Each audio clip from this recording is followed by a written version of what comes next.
Brought to you by Moonbeam Multimedia.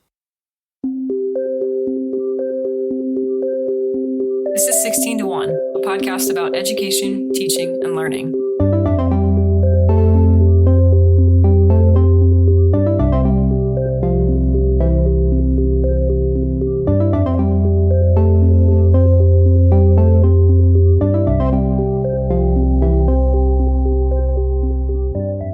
Hello. Hi.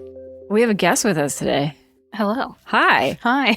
Poor Allyson, one of my first students, Yes. my very first year of teaching. We dragged her back onto the podcast. This is not the first time she's appeared on the pod. It isn't. Oh, that's right. They already know you. Okay. Hopefully I'll be more articulate this time and not say so many ums. No, that's exactly what it's like. I forgot. Yeah. We did have clips of on you. the 100th, I the talked 100th about episode. Okay. My water bottle. Your emotional support water bottle. Which is here with us in the room. It It's is. on the one of them. One of them. Oh, yeah. One We of actually have two guests on the show. Yeah, and her water bottle. Allyson is back for a little different conversation this time. Well, we asked you to be here because we wanted to hear a science of reading update because you, Katie, promised that you would do your coursework from the great state of Ohio. There's some giggles. A month ago. Yeah. But you did it. And it's not did. even back to school yet. No, I made it. So you're ahead Plenty of of the time. curve. But I actually don't think it's even due until like May. I thought it was think June. I think you have the academic year to do it. Yeah. We're fine. It's just no one wants to do it during the school year. Absolutely not. I didn't want to do it when I did it. So Yeah, but you did it. We did And it. we're talking about it today. Yeah. Because there's more news happening around science of reading and literacy initiatives. And we'll talk about some headlines, but I wanted to get an analysis of the coursework while it was fresh for both of you because you're both high school English teachers. Mm-hmm. So you went through it and you've got some thoughts. we went through it. You went We through it. went through it. We'll get there, and then we're going to have a discussion on morals and ethics and bias, especially as a public school educator. So let's go ahead and jump into the headline roundup. This is where we compile and analyze the most compelling stories and research from around the world about all things learning, teaching, and leading in schools and other educational organizations. We're going to stick all of our sources in the show notes. We do that for every episode, and you can find those on our website at 16to1.com/archives. For our co-host and guest today, here's our first headline. This week brought news of a long-simmering conflict within OpenAI, a dominant player in the generative artificial intelligence space, over whether or not the company should release to the public a watermarking tool that would leave a secret trail of encoded breadcrumbs and text output from ChatGPT. The watermark would be undetectable to human readers, but able to be detected by computers. Such tool is of particular concern to educators, right? Mm-hmm. Many of whom are scrambling to combat a wave of cheating and plagiarism introduced by generative AI tools. Researchers within OpenAI have made the case that releasing the watermark tool is the responsible thing to do, but others have raised concerns. And here are the concerns apparently being debated within the company. The tool is only 99.9% accurate. That's not a downfall yet, but continue. It's Well, more accurate than my eyes. okay, so it is more accurate than most of the... Yes. Yeah. It is more accurate than most of the AI detection tools that exist on the market right now. But I was reading an Ars Technica article about this discussion within OpenAI, and they were asking their readers to consider what would happen if 1 in 1,000 students at a university, for example, was found to have plagiarized, but it was incorrect.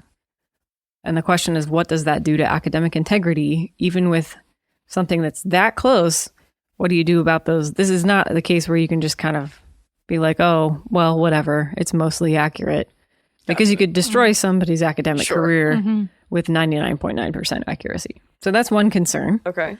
Another concern, circumvention of the watermarking tool by bad actors would be trivial to accomplish. Okay. Yeah.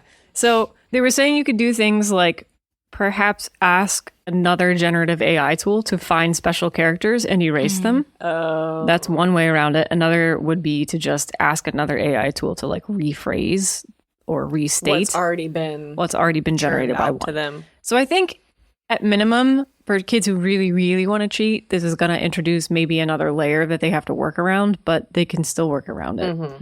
And my thought there was like a lot of students who want to cheat using generative AI tools probably aren't going to double check their work. They might not go to the second. But I do think there's going to be a subset who will try to work around these things to their advantage. And then the other thing that OpenAI expressed doubt about was that this tool could stigmatize the use of AI as a useful writing tool for non-native English speakers. I didn't know how I felt about that one. I'm mixed on that. Yeah. Okay, Yeah. well, 99.9% accurate is pretty good. I feel pretty good about that I don't at all. as a teacher. I don't. Okay. You're going to base like a pass-fail grade on 99.9% accuracy. Okay, well, here's the other thing, though. If we're checking for ChatGPT, we already have a reason to be checking for it. We've already had multiple alarm bells. We've probably had other teachers already read it. It's gone through multiple eyes. Sure. So it has already at least put up a few red flags for us to be like, this doesn't feel right. Yeah. So if multiple of us are like, this phrasing is weird, we're all familiar with the same student, this isn't how they've written before, and then we also get a hit on something like that, that's what brings that to nearly 100% for me, personally. I think, though, that this just doesn't strike me as being a revolutionary tool because you're already using tools like this that are pretty accurate. This doesn't seem like a difference in kind, but just in degree. And so I guess I'm just saying, I'm not sure what the big hullabaloo is about. It still seems like if it's not 100% foolproof, I wouldn't be comfortable always using it as this. Can it ever be, though? Yeah, well, I wouldn't use it as the sole determining factor. This would be to like figure something out. I would use as, okay, I had speculations, so I took it to another teacher and they read it and they said this doesn't sound like you, and then I put it in. I don't immediately put it into those. That's not the first step ever. No, that's not even That's like probably one of the last things that we Yeah. actually do. I use that as like a last resort. What do you think about the non-native English speakers? That's opening up a whole can of worms about how you feel about using generative AI as a language learning tool. Yeah. I don't think it's the best because it doesn't sound like a human. The way that it would teach you to speak is not the way in which most of us learn to speak English as True. like a normal So operating we probably human. don't want people to be sounding like ChatGPT output. I would like some personality, but that doesn't mean smart people can't speak Such like a that. weird spiral. Yeah, I don't Like, want people to sound like that. Yeah. That doesn't, I mean, that's not fun. And it can also be wrong sometimes. I mean, I guess I could see how someone who's learning English could be using it as a way to maybe check for fluency of phrasing or something like that. I don't know. I'm trying to imagine, but I'm thinking of like slang, right? The way that we all speak. That isn't how ChatGPT would speak. Well, you could tell it to. You could, But you're right. It's another level, I guess. Well, I mean, yeah. And I don't think that the kids who are trying, like your teenagers who are trying to cheat on essays Yeah. are going to be doing this, but you can create custom GPTs that You could. are based on your tone, like your already established writing. You could give it to the thing and say, make my response sound like it's written by the same person who wrote this. Will there always be students who can beat us at the game? Yeah. But So what do you think? Do you think OpenAI should release the tools? I think so. Yeah. I don't think it can hurt.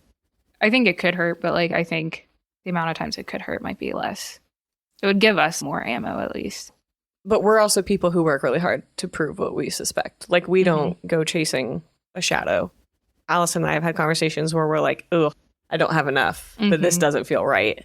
In those cases, this might make me feel a little bit, but I would probably even still approach it to say, just tell me what you did. Like, I wouldn't use that as the thing to hang it on. I would just be like, look, it suggests that it's this accurate. So you tell me where. So you think, so it sounds like you think that OpenAI is a little full of itself in thinking that this tool is oh so powerful and revolutionary because people who want to find a way around it will. I think so. And it's not Yeah. 100% foolproof.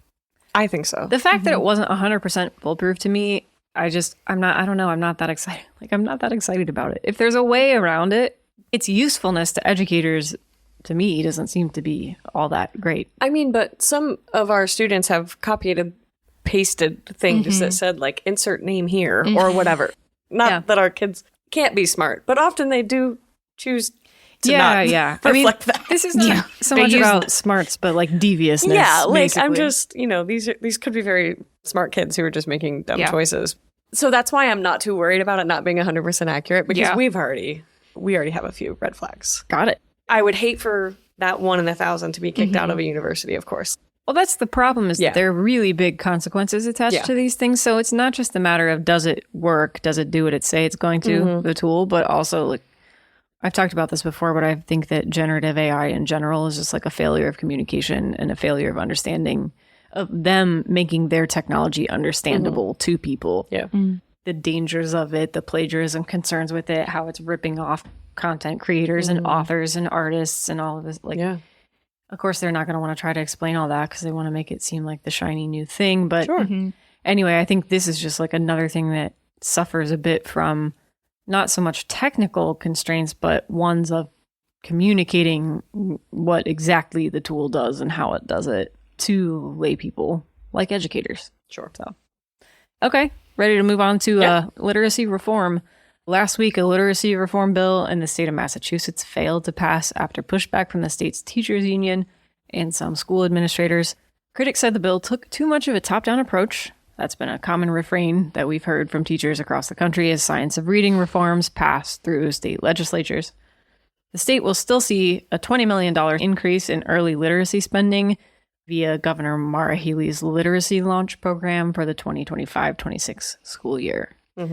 And then in Maryland, Maryland State Board of Education is also in the midst of a public comment period related to literacy programming changes. In this case, having to do with a controversial retention policy that could hold back third graders who don't score high enough on state reading exams. State officials say the proposed changes are based on research, but educators are questioning the policy is in the best interest of students. That's kind of what we had, the third grade guarantee, right? I don't know if it held kids back, though, necessarily, but it guaranteed by the time. Well, that's what the state board people were saying. Like, look at all these other examples of states who have pinned a lot on getting students up to a certain level by third grade. We've got all this evidence to say they score higher when we do this. What they didn't seem to look at, according to some of the critics, was all the other impacts on a student's life of holding them back. Because of a reading score. So they were like, hey, if they repeat third grade, their math scores don't increase. So there's just a lot to balance. I wonder if those schools use AYP. Adequate yearly progress. Because if they did, and they had to show that data, then holding them back might not be as much of a threat. When I read this, it reminded me very much of what we talked about. I don't know if it was last episode or the one before, but the whole thought of a lot of this conversation hinges on what you're using to measure success and whether that measure that you're using is actually a well-founded indicator of student development. You can go round and around and around all day long about what you use to say, okay, somebody's prepared or somebody isn't or whatever. I don't even know what our numbers are on how often we hold back kids. I have no idea. I feel like I hear more of parents talking about holding their own child back. How do you think you would feel watching, so like, for example, Ohio's science of reading reforms? What would you feel about that measure having failed in the legislature? Is that an indication that you have adequate influence in the legislative process as a teacher, or that you don't? Regardless of what the state encourages and prescribes, which is what's happening in Ohio. We're being told what curriculum we can use, and it's growing from the lowest levels up. Like, it's not up to the high school yet, but it's coming, and we know it's coming. I don't think that all of these options are allowing teachers to use their best judgment and the knowledge of their students and their towns, villages, whatever. We are definitely trending toward more standardization and a flattening of the curriculum. There will be a list of options for us that we will decide to choose from. I'm really looking forward to it. Yeah, I'm really excited about that little list. I'm sure it'll be a really great day of professional development for us. Okay. Well, speaking of professional development, let's just launch into the reason why we brought Allyson here, which was to hear really both of your thoughts on the science of reading curriculum that you did through the Ohio Department of Education and Workforce, the mandated science of reading stuff. How many hours was it? Too many. 21. 21 for us. Okay. So just describe at a high level what this coursework was like and how it went for you. It was silly. silly. So we logged in on a portal with our teacher, our state teacher, like license number. That's like how you get in. So because we teach 7th through 12th graders, we had to do the most training. The most. So you log in and it's, what was it, 10 sections, 10 units? It was 10 modules, yeah. So you did a pre-test, 10 modules, and a post-test. Yeah. You had to get an 85% on the post-test, and you could do it 3 times. Okay. There was a test for every module. And you could take that however many times to get an 80? 80. 80. And then there were written assignments in every module. That were not required. That were not required. But it took me until module 3 before I read that. I never had to submit those. Well, I think we need to work on your critical reading skills just a little bit, Miss Day. I was doing my best. I was doing a couple of things at the same time. That's what was really happening there. Okay. They like built the modules in such a way that you had to interact with it. Okay. So there would be videos. Some videos were made for the purpose of this training. Some of them were from YouTube. One of them was used twice. I was going to say some of them were used multiple times. In different modules. Some of them you could speed up and some of them you couldn't. Yeah. At the end of it, you couldn't move forward until it had registered you'd watch the whole thing. And there were 2 or 3 times where I watched the whole video and it would not let me click the next button. So I had to do them again. Okay. Oh, no. So there are technical implementation Yes. issues with this. What about content? What kind of content were you covering? Phonics. Yeah. Lots of phonics. Syllables. Open Okay. and closed syllables. Here's what a syllable is. Here's how you determine how many syllables are in If they're a open word. or closed. Yep. That was part of it. There was clapping. Clapping. Okay. We love to clap to syllables. I did not We clap. especially like clapping with vowels. So was the whole thing concentrated on phonics? What else? No. No. Some of it was the history of why we had kind of done what we were doing. Here's why you're doing this 10 module thing. And then usually Let's go. within a module, there would be some kind of reference to like how you might handle this with a special group of students, right? Smaller group or... Can I just pause you for a second there? That introduction bit, do you feel like it properly set you up to understand why you had to do any of this in the first place? Did it scaffold your learning appropriately? No, there's It no didn't. scaffolding in this thing. It did say, because of House Bill whatever, we are all doing this. Talked about the differences in what levels had to do what. Because depending on the age that you teach, it changed what kind of course work you had to do. We had to cover the keys to adolescent literacy, the key comprehension routines, the key vocabulary routines, and the keys to content writing. It wasn't until like the 7th module, I think, that it actually got to grade 6 or 12. Yeah, I see. We were Everything- later, for sure. Yeah, so all of that stuff, it was, here's how you explain what a syllable is. I'm like, my students should know that by the time they get to me. Like, a lot of this stuff at the beginning was very much, I didn't feel directed at me, and it was stuff that if I did have to cover, this didn't. This would not suffice for me to go in and be like, okay, let me explain a syllable to you. Did you learn anything at all in the course of this that surprised you? Or was there anything in here that you felt like, oh, I wish I had known this sooner than I did? Yeah. Okay. I feel like some of it would have been stuff that might have been better in college education courses, if that makes sense. Some of these things that, like what Allyson was mentioning, are like I'm not teaching my students syllables. They're 17. But to kind of learn about how that can be taught was interesting. Maybe the benefit for us is that now we understand a little bit better how it is being taught because it's changed over time. So maybe that will better inform us of how our students do read. Yeah. Because we now they're changing it, right? So I feel like that could be useful, but not on the day-to-day. Does that make sense? Yeah. Yes. Are there any specific, I don't know whether to call them like techniques or strategies or anything that you learned that you do plan to implement? Like, are you going to make any changes? Has this helped you make or plan for any changes in your classroom? I feel like legally I have to say yes. I think we have to say yes. Of course, my entire structure of everything is going to change. Let me mention the one that I thought was most interesting. Rigorous grade level and complex text. That was sort of interesting, and that actually does kind of apply to high school What is teaching. that? it was helping us to better understand what type of reading could be appropriate or not as appropriate for learners based on their reading levels, basically. So like age appropriateness? Kind Yeah. of, but also wrapped up in that was like how, I don't think it actually mentioned the Lexile score, but that's something that's mentioned a lot, and it's actually not as helpful a number as we once thought it was. So it was kind of just addressing some of those things. Okay. Yeah, reading level wise and then content specific wise. Because you could read Animal Farm, I don't know, 8th grade, but like, should you? Like, Yeah, is that I read it as a appropriate? 6th grader, Yeah. and that was not at all when I should have been doing it. Yeah. I feel like most of it was common sense, like using phonics to read, but I have also learned that not everyone has been taught to read by actually reading. I think what's been the hardest part about being an English teacher is that I definitely thought the way that we were taught to read was the way everyone was taught to read.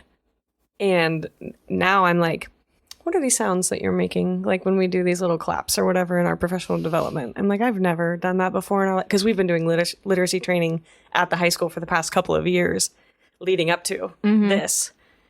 And even in those meetings, I was like, this isn't how we do this. Yeah. But that is how we were doing it. And thank God I know that that's how they're doing it. But I still don't. If teachers are only getting 22 hours of training, that isn't enough to change maybe the most core piece of learning in all of education. This is the equivalent of some basic gen ed that you need to be a lawyer or a doctor. And they're like, you can do it in 22 hours. The entire basis of your career is going to rest on this. So good luck. You need to remember it all from this pretty slideshow. Flip the cards. Yes. You'll do great. Yeah, You're that's going how to do it felt. fine.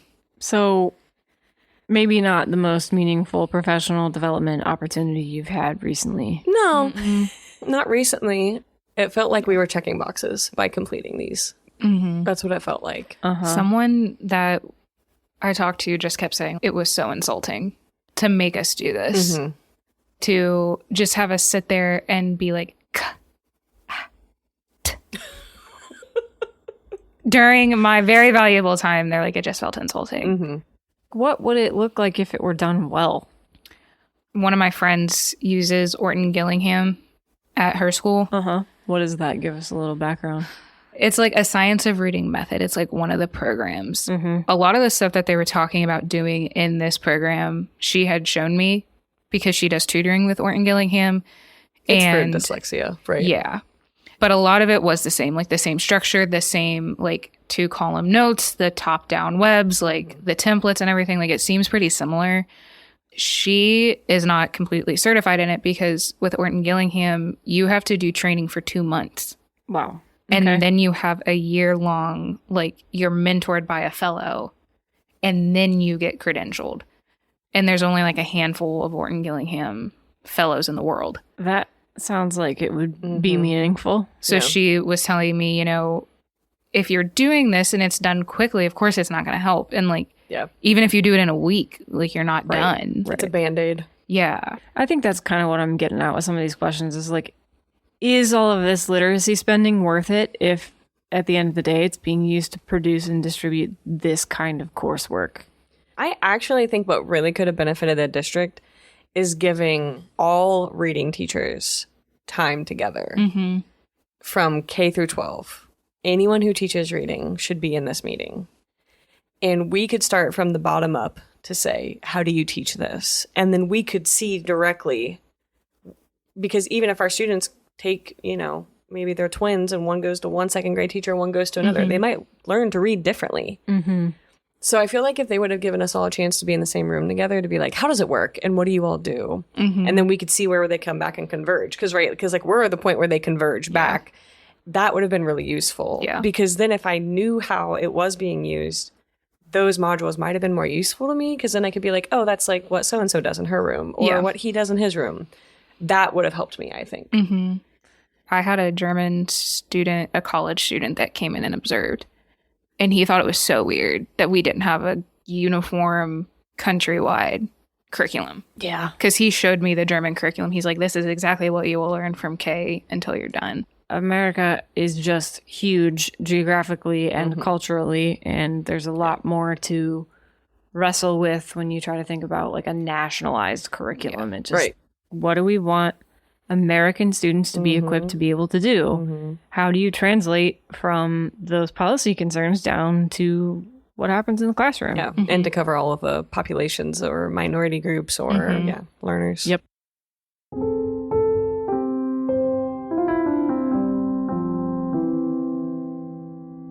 What are we really here to talk about? I want to talk about ethics and morals. Good luck. A very light conversation on ethics and morals in education. So if we were to have morals and ethics. Yeah. Yeah, it's just been coming up a lot in our conversations, even with some of this science of reading stuff, with the open AI questions we were asking about like plagiarism and things like that. But even more broadly speaking, teaching involves relationships and decision making that are by their very nature ethically laden. Teachers, you are seen as role models, and your actions and decisions reflect moral and ethical considerations that you have made, whether you want them to or not. Yeah. How does that responsibility sit with you in your classrooms? It's heavy. It's heavy.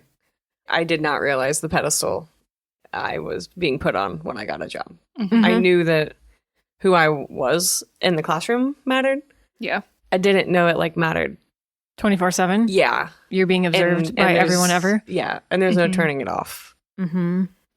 And I guess I didn't realize that with my dad as a teacher because he was my dad Mm-hmm. and that's who he was. So I didn't notice that he probably felt always on. I did not realize. Not like I wanted to commit a bunch of crime or like whatever, live a secret life, but just But that- now you can't, even if you wanted to. No, I don't even have the option. Allyson, you've been teaching how long now? This will be my 4th year. 4th year. Yeah. So you're a newer teacher, and Katie, you've been teaching. 11. This is 11. Okay.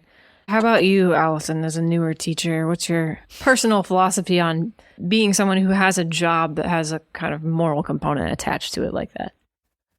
What I wrote verbatim is I try really hard not to be a crappy person. Not to be a crappy person, is that what you said? Yes. Just like generally, I also put I don't like being seen as a role model that is far too much pressure. Yeah. That's also what I put. It's like walking on eggshells, but all the eggshells have like rusty nails in them. No matter what you do, it's always wrong to somebody. Oh, always. That's the hard part. I know that when I do something, I know it's right for me, but then I have other parents and students who are like, well, we don't think this is right. And I'm like, okay, well, That may be. You are entitled to that opinion. yeah, but I'm like, to uphold my own morals, I have to punish you for cheating on this assignment, even if it hurts you. Like, I can't. And not everybody agrees with that. Yeah. I think mine's pretty similar. Like, I just want to be a good person. Yeah. You know, my kids, I don't think, know as much about me as they think they do in the classroom. I think that's good because then they can grow up a little bit. A little bit of mystery in it. There's a little bit of mystery, and I think that it's actually probably showing them that we all are unique people, but that we can all get along. And I think that's nice on a very ground level of humanity. I don't think people realize how hard it is to be on all the time as a teacher, that you could be on your sickest day, on your worst day, and you're still Miss So-and-so or Mr. So-and-so. Like, that's hard because, like, But you're Mr. and Miss So-and-so who has authority over this person's learning for the day. Yeah. So you're having a bad day, and you're also responsible for someone else having a good or a bad day. Yeah. bad days are hard not to take into a classroom. Sad days are hard not to take into a classroom. You kind of have to have these like curtains you can draw and just be like, all right, put on the show. And then as soon as they walk out, you're like, ugh, Yeah. the show is over. That show is over. It's a new channel, but it's a different show. Yeah. I actually ended up crying in front of one of my classes last year. And I was just like, you are being so mean to me. You need to remember that your teachers are people. I understand that you don't like them. But I was like, you being mean and upset about something that's not really in their control is not really nice. And they just sat there and kind of took it. And they didn't know what to say. I knew what you were talking about from that time period. And I knew how hard that was for you. And I wanted to tell the kids, like, just give her a damn break. You know, she's having a rough go. Yeah. But you also don't want to do that because you don't want to let it down for her or coworker or whatever. Yeah. But I feel like Allyson, especially, you can be really quick-witted. And sometimes things come out that you're like, oh. And so I get a lot of text messages that are like, was that too mean? I do that. And she'll be like, I just said this to a kid. Was that too mean? I'm like, nah. So I feel like there's a lot of checking yourself too. Do either of you feel like teacher education programs equip you to approach something like ethical sensitivity, moral understanding, not only for yourselves with, your own thoughts and belief systems and things like that, but as people who have this incredible sway over a kind of captive audience. I feel like when I was in school, it was just, you don't tell them your politics, and that was all we were taught. So we just avoid It was basically controversial like, topics. you have no beliefs. It felt like I was being told to not have a personal stance. I do have I have a couple of questions on bias that I'll circle back to later, specifically, because that is how these considerations play out. A lot of times in classrooms, it comes down to a question of bias. So nothing about like a general kind of introduction to the ethics of teaching, other than just like appropriate relationships and inappropriate relationships and things like that. Don't do illegal things to your students. Yeah, like don't break any laws. I guess I'm kind of disappointed that there isn't even a conversation, even at a high level, about your own feelings as human beings who have ideas about right and wrong, who are going into a classroom setting. It's the one job where you need to have figured out for yourself not only what you believe, but how you're going to either kind of show or guard what you believe in order to be a kind of upstanding citizen example for your students. The closest I got was an equity and diversity class at Ohio State. It was a very big class. Big, you said? Yes. Gotcha. And we had smaller recitations. We got to learn about different things, but they were never like, oh, make sure that you don't talk about this. It was more like, we need to make sure that we are representing everybody in the classroom. Like that was like the big thing. That's more like when I was in college. Mindfulness. Yeah. Like that was the closest that we got, was like, don't teach racist books. Like don't teach only white authors. Be evil. Well, and that was the thing, like I got frustrated with them about was, and this is not me crapping on my university, but I would get frustrated because they'd be like, you can't teach any of these books because none of them are good, and they'd give us a list of books, and it's like Huck Finn and To Kill a Mockingbird and yada yada. And then they'd be like, well, Allyson, we know you grew up in a small town. Would this work in your small town? I'm like, no. And they're like, well, that's not right. I'm like, well, it won't. It felt like you have to be perfect or you're not trying hard enough is kind of how it felt with like everything. They're like, you have to be great and good and like well-spoken and all of these things. And a very high pressure environment.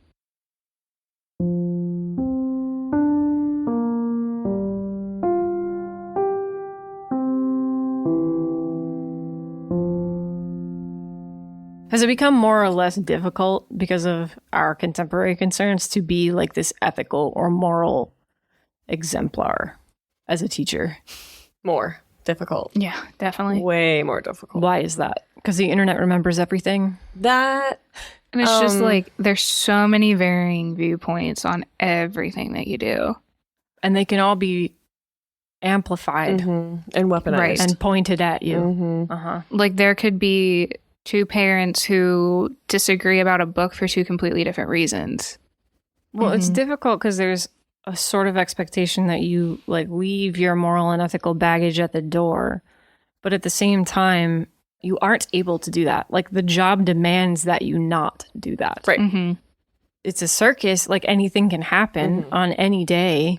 There are totally unplanned diversions that happen in many classes, lots of times. And you can't plan for every uncomfortable conversation that you're going to have with a student. So I think that that's even more reason why you have to have this stuff kind of clearly defined for yourself, like what you will and won't do and say out loud kind of before you go in. It's usually as it's coming out. I'm like, I don't say this. Okay, I said it. Too late now. It's out. Miss Day said this. Direct quote. I do a bit where I'll pick one hill a day to die on. And my hills are usually like, slavery was bad. Slave owners are not heroes. And it's like silly stuff like that. I've had kids tell me not all the concentration camp guards were bad people. I'm like, no, they were. They were an accessory. And they're like, no, they were there because they had to be. I'm like, so they want to make apologies for bystanders because and maybe it's also, they've been bystanders. But it's also hard because I don't think they're educated enough to actually have the conversations. It's one of those things where it's like, I know these things and I cannot info dump on you, what I usually end up doing is, that is not right. We're moving on. If you bring it up again, you're going to be dismissed from class. And that's how like I circumvent.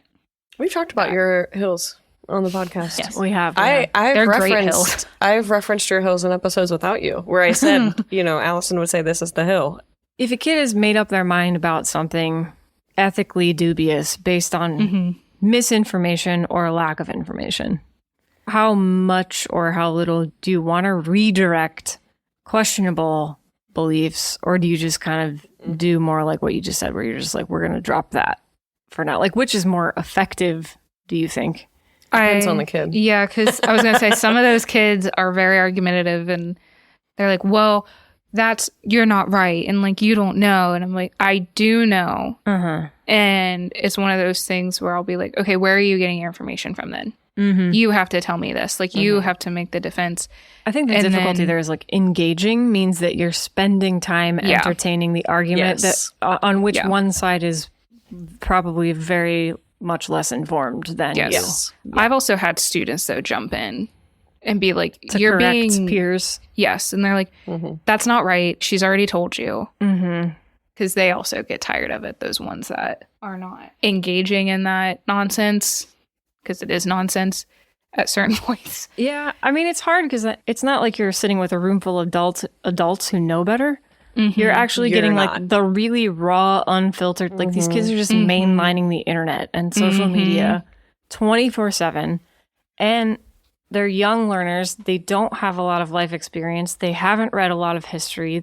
They're not aware. They're easily impressionable. They're looking to please the adults in their lives. They're all oriented around social climbing.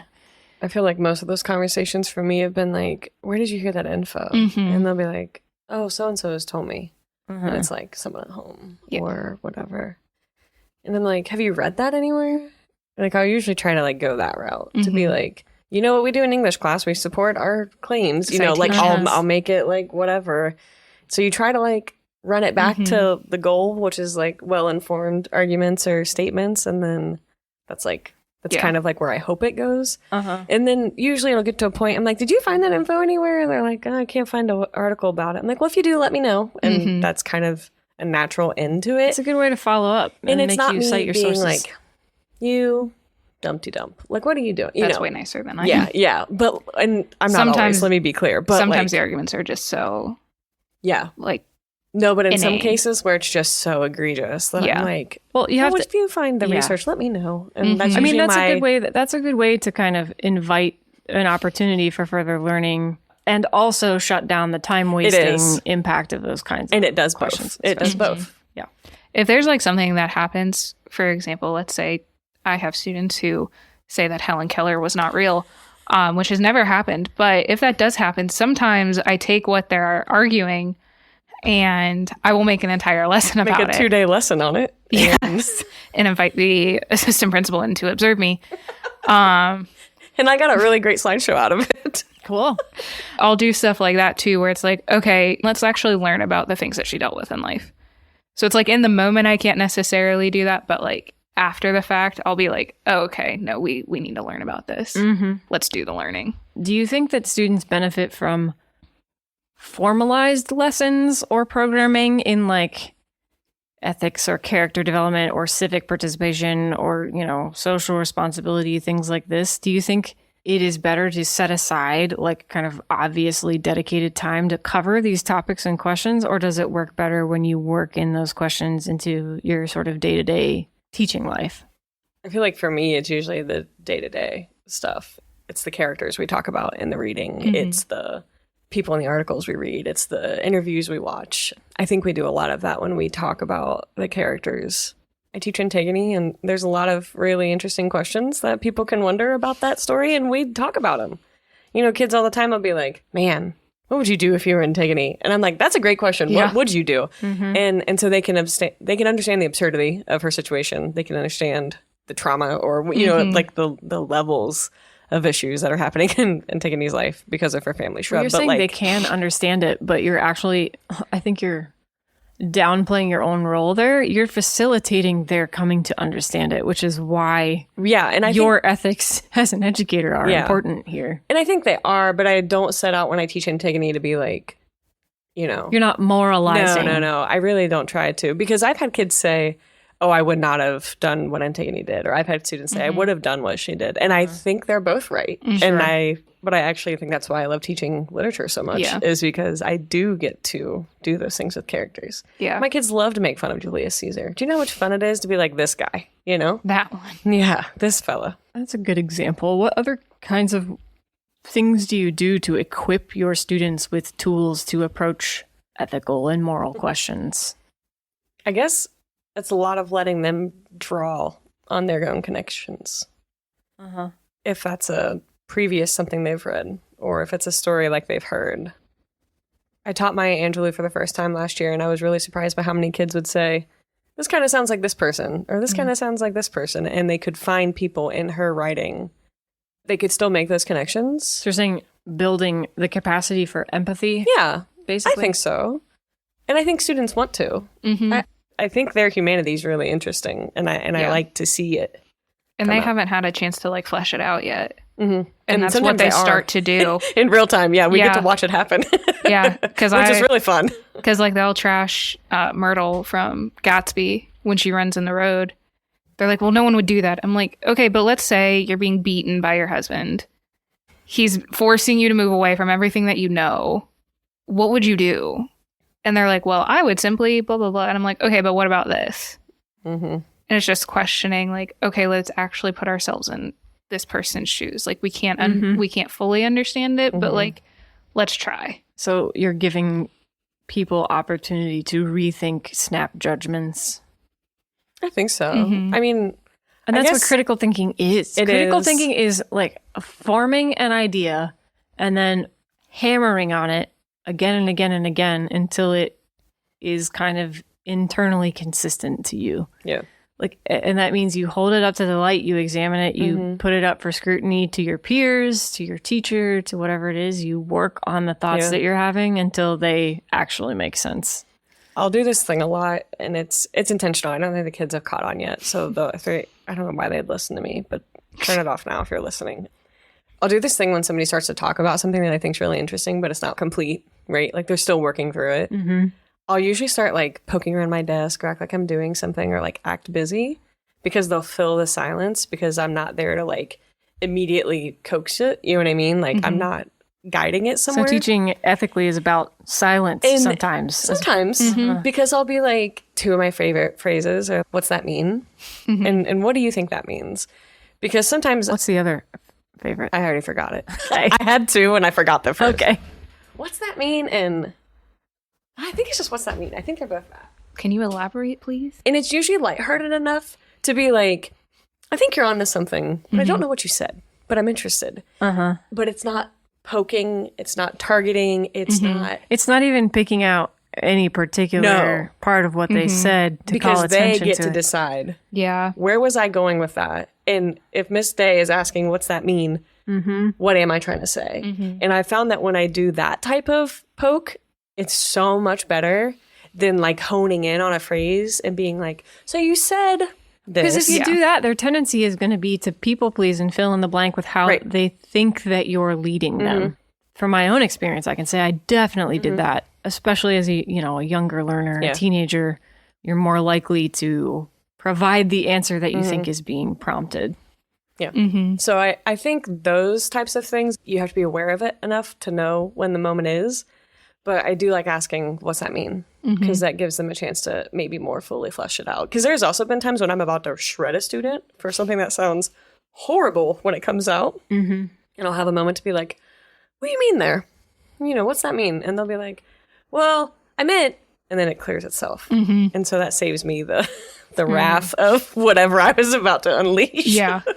So let me ask about a whole bucket of different challenges that make this even more difficult to navigate. I guess you have to worry about things like age appropriateness of content, First Amendment considerations, religious neutrality, and then pressures that come from standardization of curricula, like this approved coursework or approved materials thing that we were even talking about with the science of reading stuff, difficulties with parents and community stakeholders, cultural sensitivity, inclusive education, particularly challenging in environments where there's not a lot of diversity of any sort, and then navigating personal biases.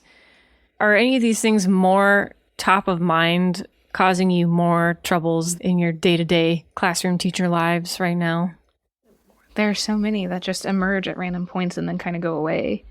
I feel like we in the last year dealt with all of these. Yeah. At one point. Yeah. Maybe at the Same same time? point. Okay.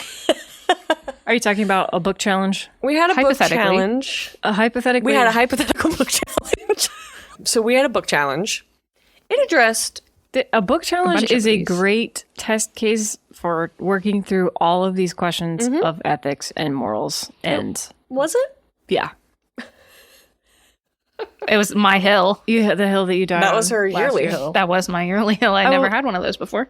I'm not going to say that it's the best way to come to healthy conclusions or positions as a school community about some of these questions, because these book challenges are often very politically charged and just kind of ugly. But I think that as a real world example of the sort of thing, ethical and moral questions that educators have to navigate, book challenges are right up there. We work in a small conservative area in Appalachia. Small conservative like community. Yeah. Not an issue, but something to be aware of. Well, there's insularity there. There is. Having grown up there, it's in a lot of ways it end up being to students' benefit. So don't get me wrong, but like small rural education communities can be insular in a way that sometimes benefits students because you don't have as much noise from the outside world encroaching on things. But it certainly does limit diversity of culture and perspective and race and creed and all of these things. There are definite limitations there that make it hard. There are, because of that insularity, particular challenges to you as educators in that kind of community. Yeah, so it was a good way to work backwards at times, it felt like, and kind of question the purpose and the goal. What kind of morals or ethics are we applying to what we teach just by handing out a book? We're sometimes insinuating something about it. Yeah, you like to think of a lot of what you do as like morally or ethically neutral, but it's becoming more and more the case because of people interpret these things as not neutral. Let's just say. And so the assumption is that just by handing out the book that I'm in support of it, which isn't actually the purpose of what we're teaching. I'm not. Well, it's we also don't just like a sad way to think about a book. Like I'm either for or against it. Right. Like, just read it. But it's an idea. Right. Chew on it. But for people who don't read at that rate and with that interest and veracity and whatever, the assignment is that.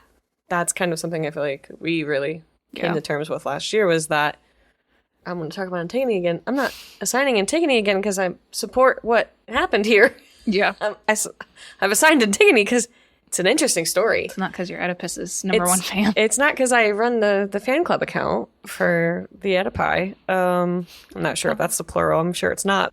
I don't love Caesar's backstabbing, but it's a factor, but I think political violence. I mean, I think that's very relatable to what's happening now, for example. What? But is that the point of me assigning it? And in my assignment, am I saying Brutus got it right? Well, that's what I mean. You have to how do you communicate that you're not saying anything at a point in time where everything is polarized and politicized? Do you need to say out loud, listen, kids, when we read books, we don't have to either believe everything in them or disbelieve everything in them or think that it's good or think that it's bad. I was listening to a podcast about Marie Antoinette, as I am wont to do. Probably the one we were listening to if I had to. You're I think we all listened to the same podcast this week. It's one of my favorites, and I listen to it a lot. But one of the things they said was you can learn and discuss, in this case, Marie Antoinette, without necessarily rooting for or against her. Like, history is there for us to learn from, not for us to make judgment calls, not for us to root for certain players and not others. And I feel like that's the way it is with literature. It's just because I'm giving you The Great Gatsby doesn't mean I'm endorsing you go get an apartment with your lover. Please don't. That would be so expensive. But for that reason, don't. For that reason, in today's economy, my goodness, you'd be ruined. Not all of us can afford Billboard. And now you're teaching financial literacy. Yeah, really. I'm not telling you that you have to love or hate Tom Buchanan. You should hate him. If you don't, you don't. It's kind of the same idea. We're not telling you to root for or against. You can root for whoever you'd like within reason. If that makes sense. How do you cover the Scarlet Letter? I rag on the Puritans the whole time. I make fun of them. I'm like, they're ridiculous and so annoying. Let the Puritans know. Let's talk about bias a little bit more, because I think that's the way a lot of these things come out, is with this idea of bias or revealing your bias. And I want to kind of back into it from what you were just talking about, because I understand that everybody brings their own bias, moral and ethical stuff to the table. So like pointing out that bias exists is almost like a non-event for me. And that's not to, I'm not trying to minimize the impact of bias. I'm just saying it's another thing that you need to understand about what you're reading. It's not a reason to dismiss what you're reading. I'm curious about how you help your students navigate that. I would imagine that some of the things that you teach in your classroom have parts of it that can be identified as having some sort of bias. So how do you teach your students to approach bias both carefully and responsibly, but also without dismissing it whole cloth? That's a really good question. How do I? Do I? That's what I'm thinking. Do I? I feel like the closest thing that I do is I'm just like, okay, but what about the other point? I don't know. I do try to push back. Yeah. Whether I agree with them or not, I'm like, okay, but what about this? Because then that gives them a way to either consider a new point of view or challenge the one they have. Yeah. Like, I think asking solidify more it. questions always would be the way that I would do that. When I teach of mice and men, the kids at the end are always like, George didn't have to do that, right? When it happens. And it's a really fun conversation, because there are a lot of kids who think he should have never done what he did at the end of the book. Then there are some kids who have swayed. They've changed their mind by way of the conversation. And then there are some who are kind of like either side. Like, I can understand it, yes and no. And so, you know, there are a lot of people who think that George shouldn't have done what he did. And I don't feel that way. But I don't think they're wrong for thinking that way. And I think that's a good way to kind of model those conversations, because it's like low stakes. Like, you learn how to communicate and talk to each other. And it's about something we can't change, right? Like, the ending of this book is well done. Like, it's over. We're not going to, we're not going to find another version and print it. Right. God, I hope not. I feel like actually kind of modeling good conversations in those ways is important, because then kids can say, well, they disagree with me about how this ending went. But it's not quite as high stakes as like some of these other things that Chelsea mentioned. Religious issues, like those types of things. But I think we're modeling good conversations. Yeah. I hear you say you're and basically, you can amplify it. Yeah. I hear you saying that you're teaching people that a book is a thing that you're in conversation with. It's not something you just write an essay about and then forget about for the rest of your life. Like, it is a thing that sticks. I mean, this is true of any academic subject. I don't mean just books, but Books like are living. the stuff that we learn, we're in active dialogue with it. We're refining it. It is obviously is more like a process than a pile of stuff that is delivered. That's what I hope for. Yeah. I mean, I try that. How do you get across the idea that disagreement is not necessarily a bad thing? I feel like it's only getting harder to do that. Yeah. Because people are only getting further from each other in those ways. Well, what do models of, like, what does constructive disagreement look like? When my students disagree in my class, because I would say it's just more of a class discussion, especially in my honors class. If they like start to interrupt somebody and talk over them because they're like, you're wrong. I'm like, no. Let them finish their thought. You need to hear the whole thing.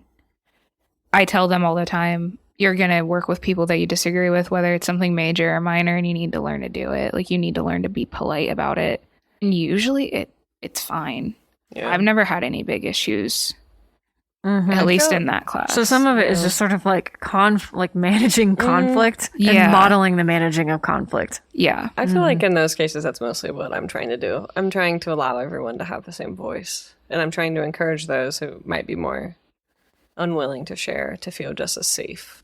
That's a very important point, because I also think that those people tend to lower the temperature of really contentious conversations. I mean, I think that's probably your goal too, Allyson, is like, I want everyone to be able to say what they want, even if I think it's like the dumbest thing to say. Yeah. Like, I don't want them to know that's what I think, and I don't let them know that's what I think. Right.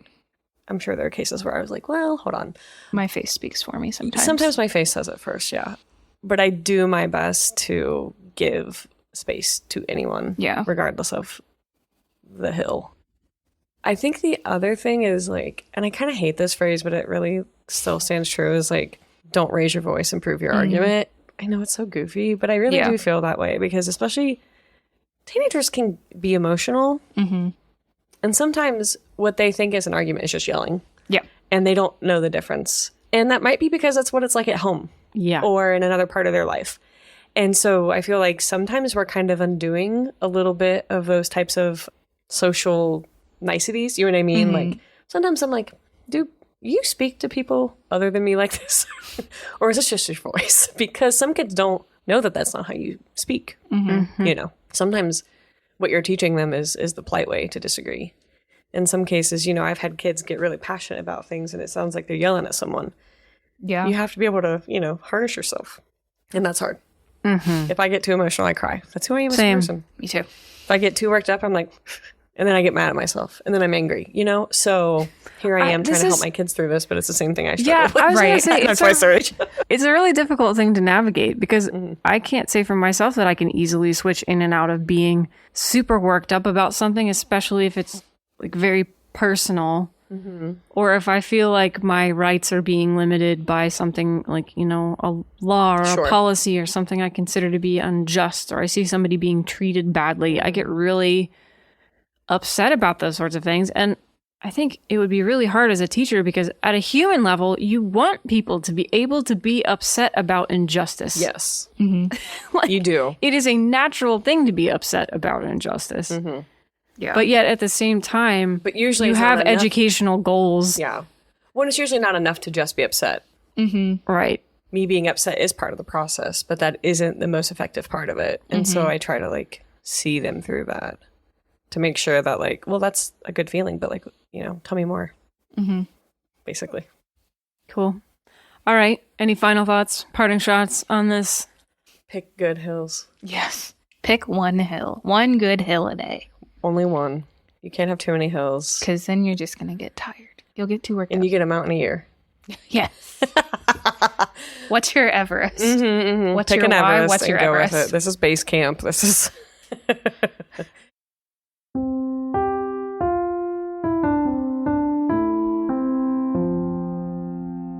Fill in the blank. Woohoo. This is the time that you write us in at hello@1601.com with your answer.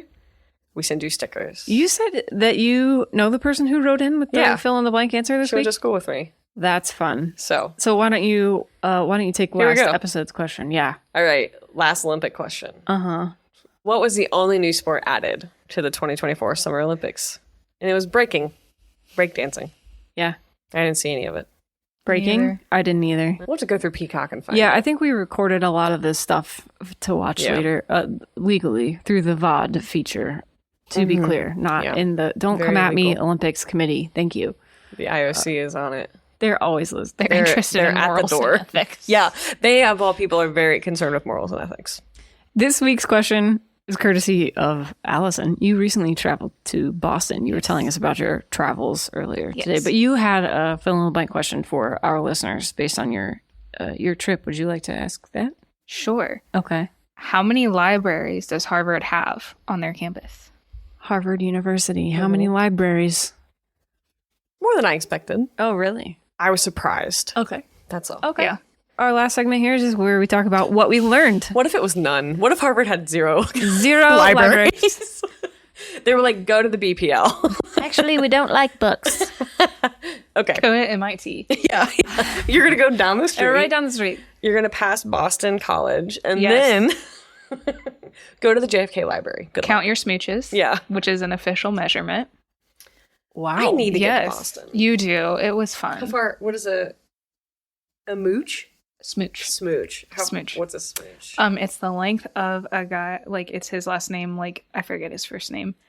Paul Smooch. They measured him on a bridge and they're like, it is however many smooches long. That was their. That was the their, unit of measurement. Yes, Was is- one guy. so it's like One smooch, in fact. plus an ear or something. So A it's like, smooch in an ear. yeah. We. Okay. I like this better for the pod with no context. So we'll follow up. And inches. Okay. I don't even want to Google this. Smooch in Boston. This is not a real thing. Is it Smoot? Did I misspeak? It's a smoot. Oliver Smoot. A smoot. An Oliver Smoot. Smoots. A non-standard humorous unit of length created as part of an MIT frat. I am a smoot. I'm 5'7". Yeah. I am a smoot. And it's 1.7 meters for anybody who does not measure in feet. The bridge was 364.4 smoots. All right, smoots. Okay. We'll have to find a picture. I can't convert this to smoots, but I'll try. Okay. All right. Well, actually, wait. Let's let Allyson go first. So this is a section where we just talk about what we've learned in the last couple of weeks. Would you like to lead us in this? Sure. Okay. So I listened to a podcast episode from A Short History of, and they had one on the modern Olympics, and they were talking about how it got revived and everything. And they started listing the competitions that were in the Olympics at one point, and some of them included poodle clipping, live pigeon shooting, a swimming obstacle course, architecture, literature, music, painting, and sculpture, but they all had to be related to sports. But I might do well at that. But some people thought that the arts were too subjective to judge in the Olympics, so they got rid of them.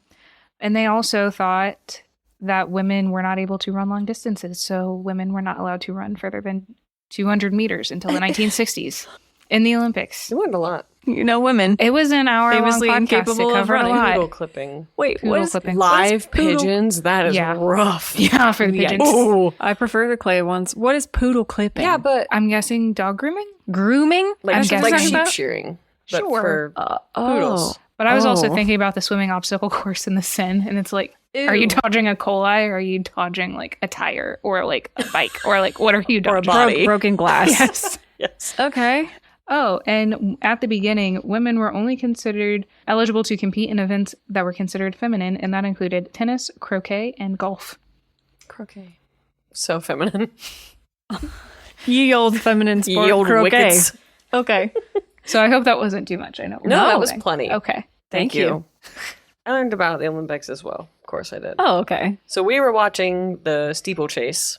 Humans, not horses. Mm-hmm. It originated in the UK, where people would race from one church steeple to another, because that's what they could easily see as landmarks.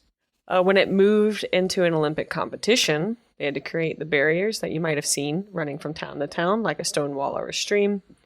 So the Olympians instead race over hurdles and the famous 12-foot water barrier. The men have been racing the steeplechase since 1920 in the Olympics, and the women only got to start running in 2008, because apparently that's when we were capable. Well, yeah. That's yeah. when we became capable of running long distances. Well, okay. So it's just under 2 miles. It's 3,000 meters. I don't know how many smoots that is. But I learned that that's why the steeplechase exists, and it's kind of a joke of a race. And it's just in the fact that it used to be outside and like an actual race through the countryside, and is now just kind of made up in an Olympic. Yeah, that is kind of weird to Like they just translate. throw up the barriers and are like, imagine a stream, and then you run into a swamp. But that's why they don't jump over normal hurdles. That's why they jump over the water. What did you Interesting. learn? I learned about some ethics stuff. Not about the Olympics? No. Okay. Ethics stuff, and this was completely random. I just stumbled across it on my Mastodon instance, but it had something to do with what we were talking about this week, and that is that the Department of Defense has a Standards of Conduct office, and they maintain what they call an encyclopedia of ethical failure. It is for use as a training tool to help defense employees anticipate and properly respond to ethical dilemmas. And it contains all real examples of sometimes egregious ethical failings that the DoD has documented. Like what? There's all kinds of stuff in here. I didn't get into many examples of particular things, but they talk about fraud and gambling and gift violations and misuse of government resources. Then everything you can imagine, any like conflicts of interest and bribery and abuse of position and stuff like that. But they've got real life examples. Wow. That they are like, hey, we have to learn from our failures here. They've very interestingly documented it, and we'll link to it in the show notes. It's kind of a wild ride. Okay. You may or may not want to know what's in there. Okay. That's it. Allyson, thank you for joining us again thank you. on the It's fun to have show. you. We'll look forward to having you back at another date in the future, I'm sure. But we appreciate you being here. Oh, thank you. Thank you for having me. All right. And we will talk to you all in 2 weeks. Happy back to school season. No. Bye. Bye.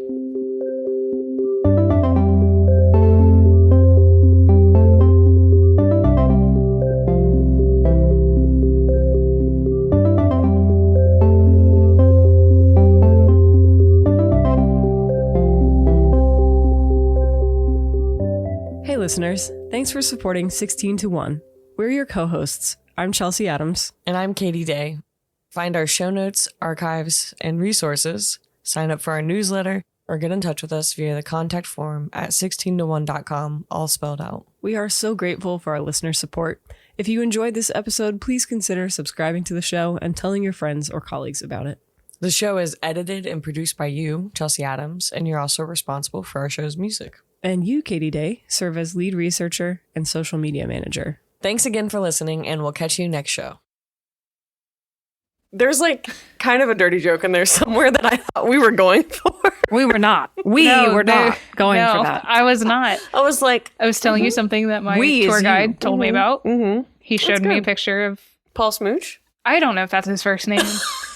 I just made that up. His name might not be Paul. No, I can't Hold on. remember his I name. have to know his name.